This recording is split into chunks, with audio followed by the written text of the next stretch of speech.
نبدأ. بسم الله الرحمن الرحيم.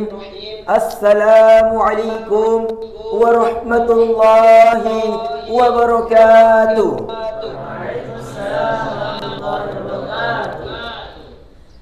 الحمد لله رب العالمين وبه نستعين على أمور الدنيا والدين والصلاة والسلام على أشرف الأنبياء والمرسلين سيدنا ومولانا محمد وعلى آله وصحبه أجمعين. أما بعد. Dewan Hakim yang arif lagi bijaksana serta kawan-kawan sebangsa dan setanah air yang kami banggakan, kembali lagi kita memuji Allah Subhanahu wa taala yang dimana dalam Al-Quran dikatakan Badi'us samawati wal ard, sebagai pencipta langit dan juga bumi. Wa idza qada amran, yang apabila menghendaki sesuatu perkara, fa innama yaqulu lahu kun fayakun, ia hanya mengatakan sesuatu tersebut jadilah, maka jadilah sesuatu tersebut. Salawat berbingkaikan salam tak lupa kita curahkan kepada baginda Nabiullah Muhammad sallallahu alaihi wasallam. Karena berkat perantara beliaulah Allah mengeluarkan kita dari alam yang gelap gulita menuju alam yang terang benderang seperti sekarang ini. Dewan Hakim yang arif lagi bijaksana serta kawan-kawan sebangsa dan setanah air yang kami banggakan. Masa muda merupakan masa yang penuh dengan harapan, masa yang penuh dengan cita-cita, masa yang penuh dengan romantika keindahan dunia. Masa muda dihiasi dengan bentuk fisik yang masih kuat, cara berjalan masih cepat, pikiran masih cermat, pendengaran masih akurat. Oleh karena itu hadirin, pantaslah jika seorang pemuda dan remaja menjadi salah satu tolak ukur akan kemajuan dan kemunduran bangsa tersebut. Mengingat betapa pentingnya pemuda dan remaja, izinkan kami mengangkat syarahan Al-Quran dengan judul Remaja dan Pemuda sebagai Generasi Penerus Bangsa, berlandaskan Al-Quran surah An-Nisa ayat 9. A'udzu billahi minasyaitonir rajim.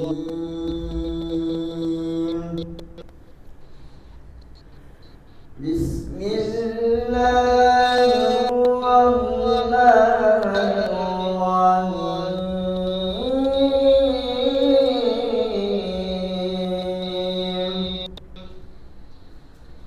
وَلْيَخْشَ الَّذِينَ لَوْ تَرَكُوا مِنْ خَلْفِهِمْ ذُرِّيَّةً ضِعَافًا خَافُوا عَلَيْهِمْ فَلْيَتَّقُوا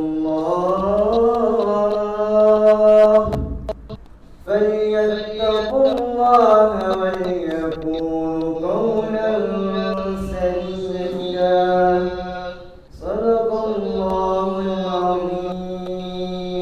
Hamba berlindung di bawah kekuasaan-Mu ya Allah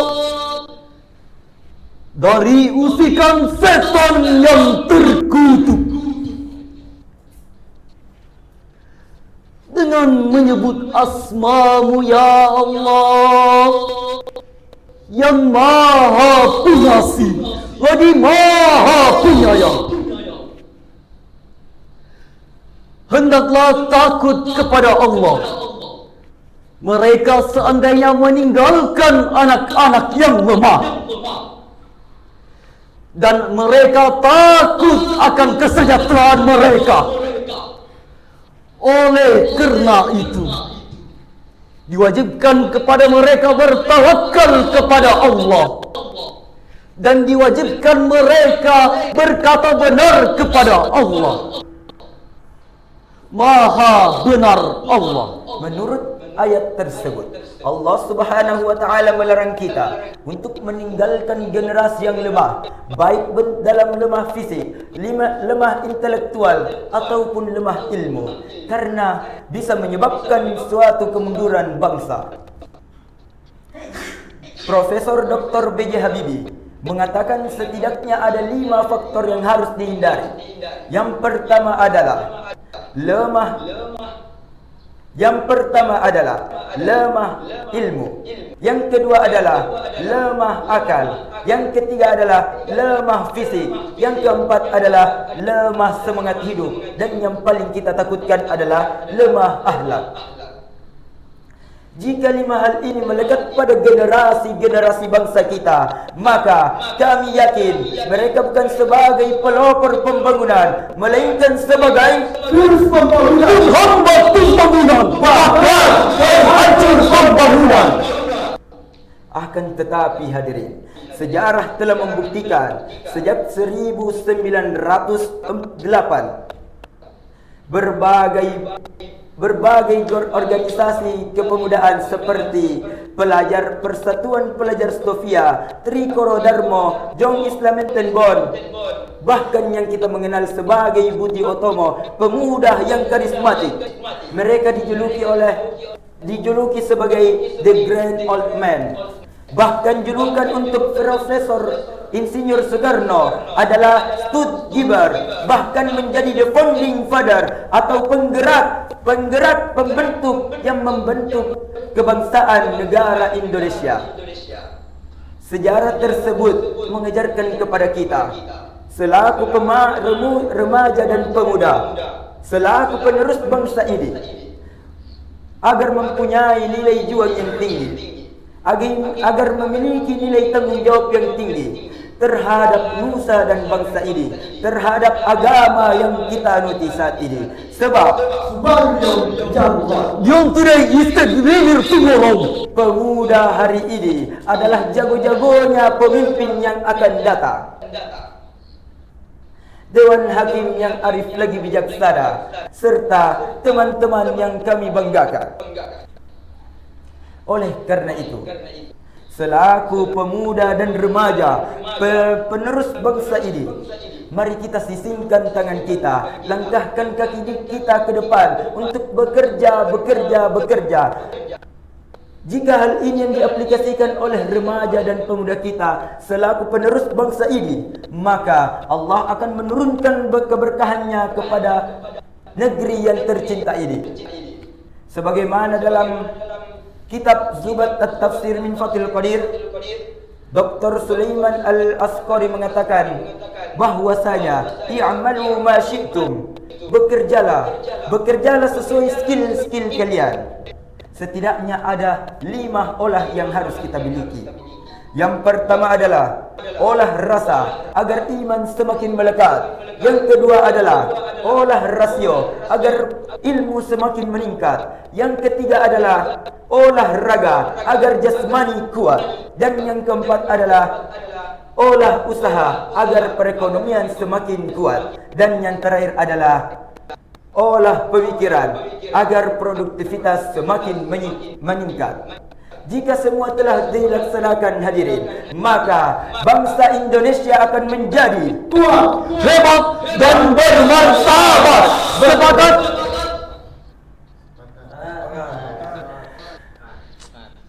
Dewan Hakim yang arif lagi bijaksana, serta teman-teman sebangsa dan tanah air yang kami banggakan.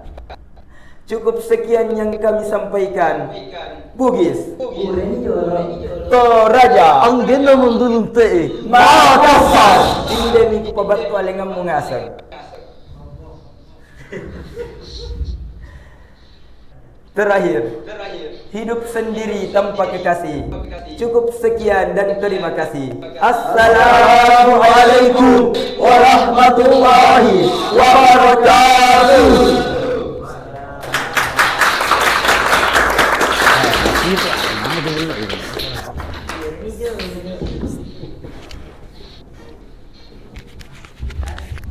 Dekat TV.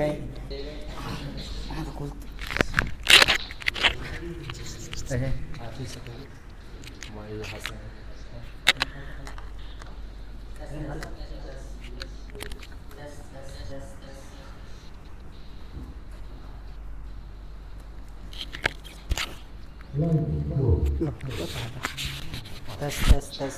Pak Ustadz ya.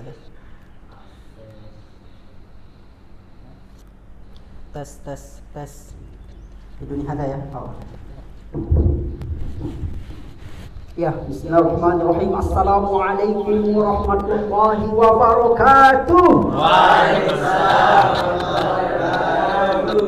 Alhamdulillah wassalatu wassalamu ala Rasulillah wa ala alihi wa sahbihi wa man walah wa la haula wa la quwwata illa billah. Ashhadu an la ilaha illallah wahdahu la syarika lah wa ashhadu anna Muhammadan 'abduhu wa rasuluhu la nabiyya wa la rasula ba'dah. Masya Allah ya, hadisan qad sami'na Bung Tomo Soekarno wa yakni bisautin murtafi' ada Bung Tomo, Bung Karno wa Bung Hatta. Pak Prabowo, sorry. Bung Tomo, Soekarno, Pak Prabowo. Insyaallah hadisan. Insyaallah. Ma ra'aitu daisar illal an. Masyaallah hakada. Ra'aitu sauti daisar yakni munkhafid. Walakin asluhu masyaallah hada jamil ya. Ra'aitu jamil jiddan. Cuma putra ma ra'aitu yakni sautahu hakada. Zonantu yakni munkhafid aidan.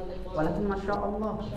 Cuma mada fatahillah wa aidan masyaallah ya.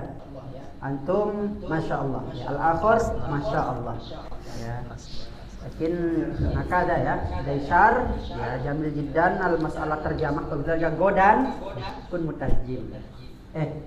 Sahih ya, mutarjim daisar ya. Nah, daisar mutarjim ya. Al-awal faras balik labas daisar awal yang pola antum bilang sih al-an yakni daisar masyaallah.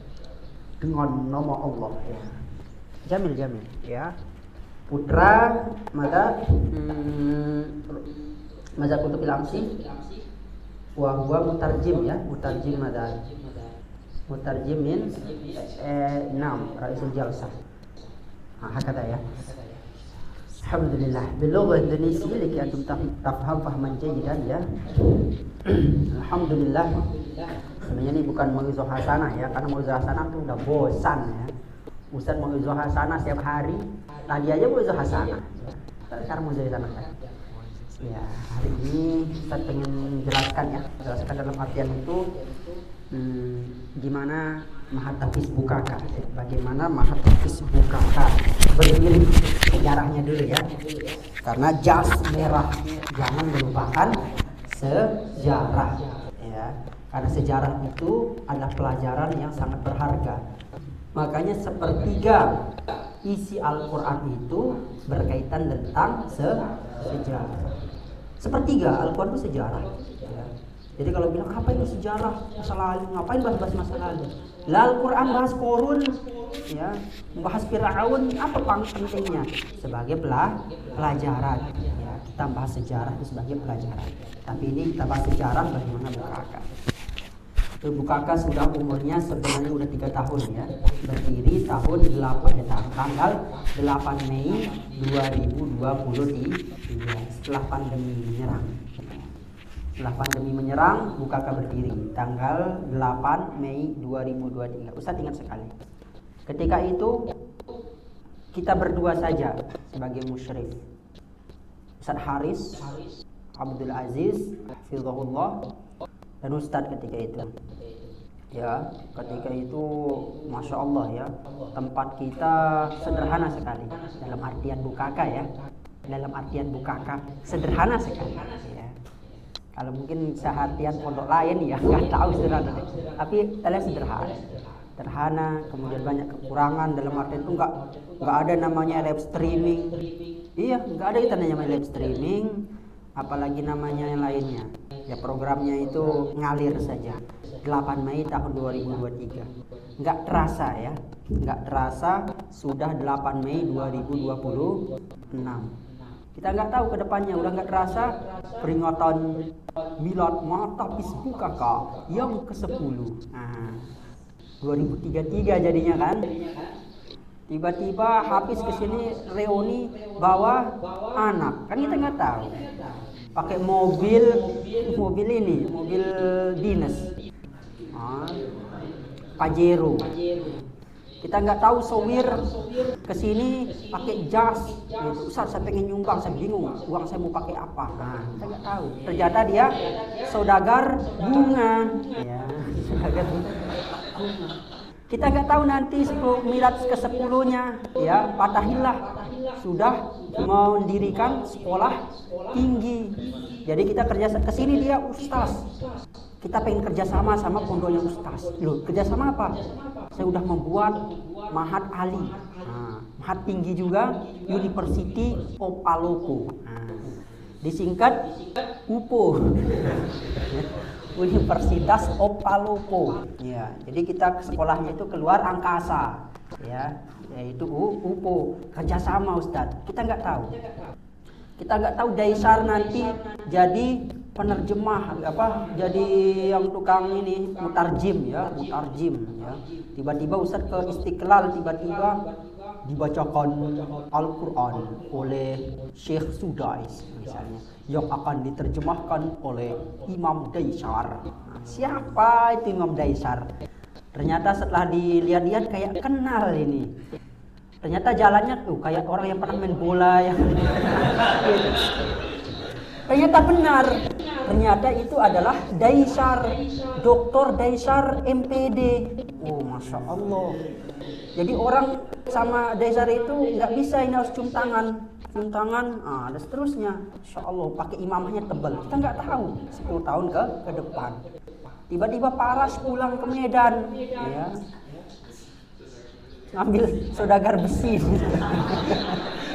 Kita nggak tahu.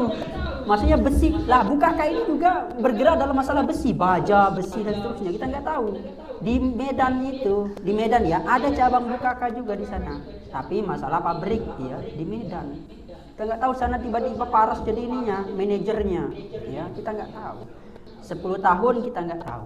Mungkin ada juga santri, nggak usah sebut ya. Loh, mana santri itu? Udah almarhum Ustadz ya misalnya. Ya, kita nggak tahu juga kan. Mungkin terlalu sayang Allah gitu, jadi akhirnya dia dipanggil.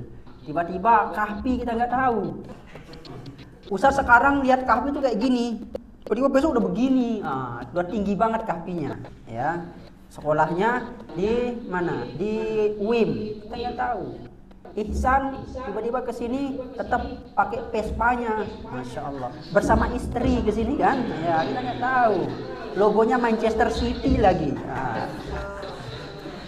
Insya Allah antum semua sukses, insya Allah, amin amin ya rabbal.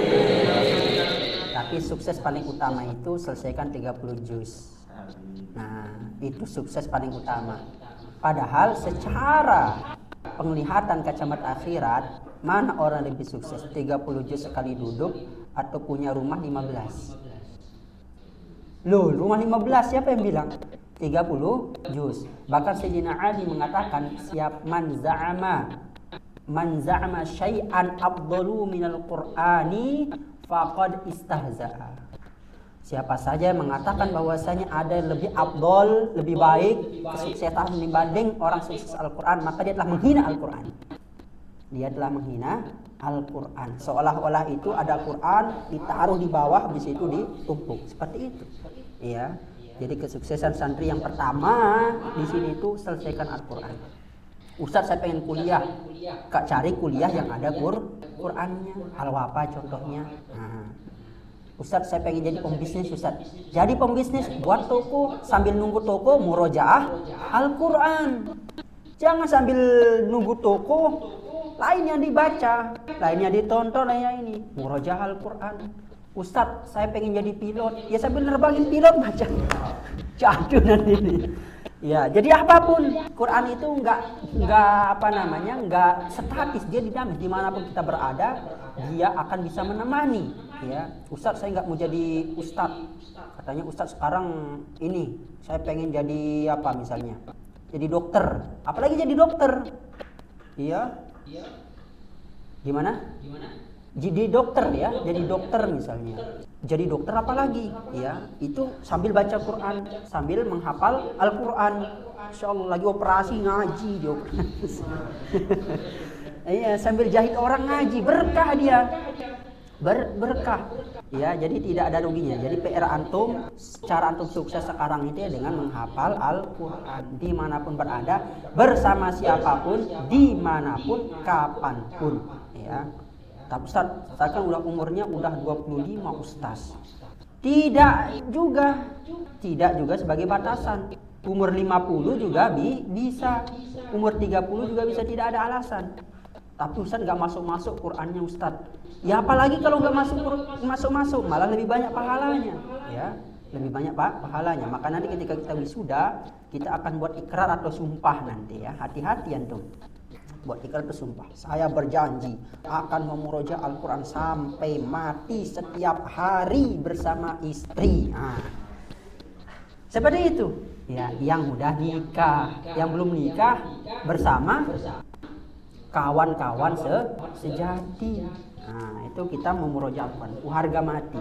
Dan antum sudah nerjun, bahasanya di kolam udah basah, tidak boleh naik lagi, tetap terjun ya. Kan udah hafal tapi 5 juz doang, tetap terjun, itu namanya terjun, tetap dijaga 5 juz itu. Tidak boleh ditinggalkan, tidak boleh diapa-apakan, dia itu harus dijaga ya.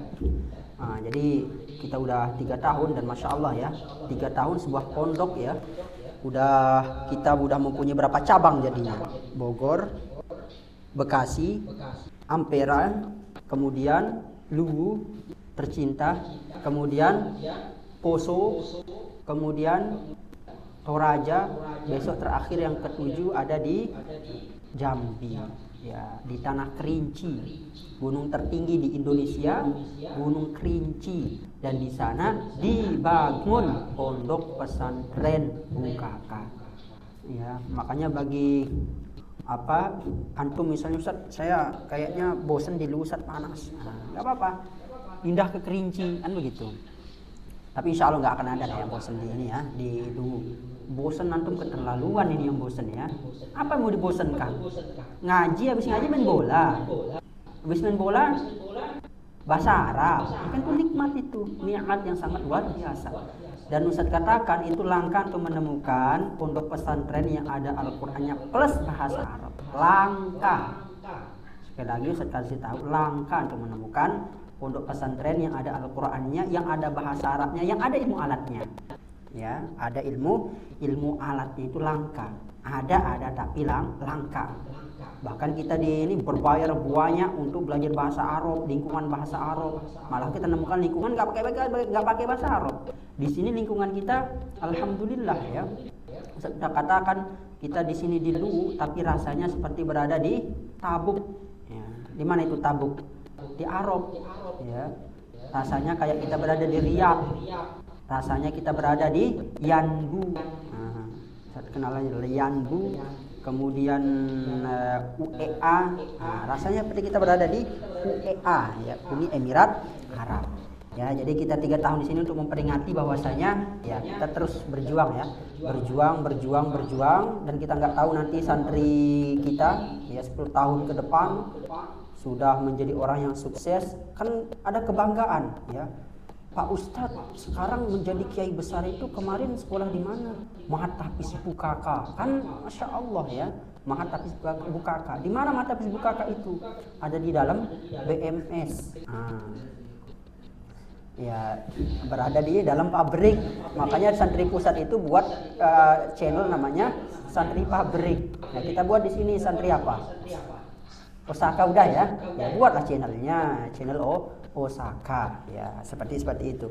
Tapi memperingati 3 tahun Mahat Tahfiz Bukaka, salah satu caranya adalah dengan kita terus istiqomah ya.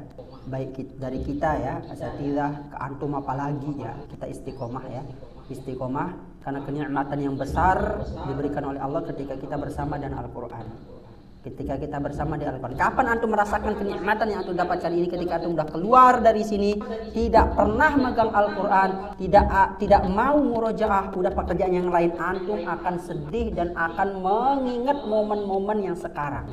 Makanya banyak di konten-konten mengatakan, Masya Allah begitu enaknya ya dulu ya waktu mondok. Padahal dia di pondok kerjaannya nakalnya luar biasa, tapi dia ingat momennya, enaknya waktu mondok dulu. Ustadz kasih tahu antum akan merasakan hawa-hawa penyesalan meskipun ini ketika antum sudah lepas dari lingkungan Al-Quran. Lepas dari lingkungan Al-Quran karena merasa kerinduan. Karena kenikmatan ini sulit kita dapatkan, sulit kita rasakan ya ketika kita masih di sini. Tapi ketika kita udah di luar, kemudian berada di kuliah misalnya, di tempat-tempat yang bebas, kita akan merasakan, ya Allah kemarin tuh enak sekali ya dibangunin sama Ustadz, sekarang bangun saya jam 7. Wa yazubillah ya jam 7. Enaknya dulu ya kita ngaji 5 juz, 3 juz, sekarang 2 lembar aja udah prestasi paling tinggi. Antum akan rasakan bagi yang mau keluar dari lingkungan Al-Quran. Bukan saya bilang yang mau keluar dari bukaka ya, yang keluar dari lingkungan Al-Quran.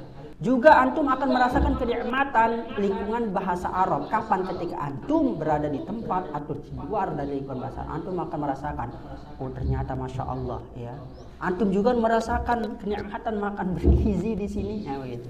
Ketika antum keluar dapat MBG, keracunan antum. Ya Sayyid ya punya keracunan. Iya, keracunan MBG nanti kan begitu. Ya. Ketika antum keluar dari sini bisa merasakan seperti itu. Antum juga merasakan kenikmatan ini kapan? Ketika antum keluar kemudian tidak menemukan tempat yang seperti ini. Itu rasakan, ada rasakan semacam itu ya, kenikmatan kemarin. Ada nikmatnya kemarin. Nah, seperti itu. Sama kayak Ustadz merasakan nikmatnya masa kecil kapan? Sekarang. Wah, enak juga ya masa kecil. Enak juga masa kecil, nggak ada yang kita pikirin, kerjaan kita main-main. Kalau kita selesai main kita tidur, dipaksa makan. Kan begitu anak kecil. Terus kapan dirasakan nikmatnya masa kecil? Sekarang. Sekarang kita mau apa? Banyak pikiran, banyak ini, banyak itu. Iya. Masa muda, antum akan rasakan kapan? Ketika antum sudah punya anak, ya. Nggak usah bilang udah nikah ya. Takut satu singgung yang lain. Ya udah punya anak gitu. Ya, karena nanti antum begini antum begitu sulit ya. Antum nyari nafkah, nyari ini. Nah, sekarang sih dalam keadaan azib, jomblo, ya itu akan rasakan. Jadi kenikmatan itu akan dirasakan ketika kenikmatan itu sudah kita tidak dapatkan atau sudah kita lewat atau kita pindah ke kenikmatan yang lain. Meskipun kita berada di kenikmatan yang lain, apalagi berada pada kesusahan. Antum dari satu kenikmatan yang lain saja antum akan mengenang kenikmatan yang sebelumnya. Antum rasakan itu. Ustaz aja pikir Masya Allah enak juga ya dulu waktu mondok. Enak juga waktu ini seperti itu. Ya, hadanallahu wa iyyakum ajmain. Sebenarnya tidak banyak ya mau'izah hasanah. Ba'da hadza nahnu nusawwir jama'atan summa naqul madza naqul. Kami dari laisa naqul la haula wala quwata illa billah. Naqul ya madza naqul kami dari Ma'atahfis Bukaka mengucapkan dirgahayu Ma'atahfis Bukaka yang ketiga, semoga semakin jaya dan jaya. Antum tulis di sini ya, ditulis saja ya. Kami Daisar min apakat mungkin apa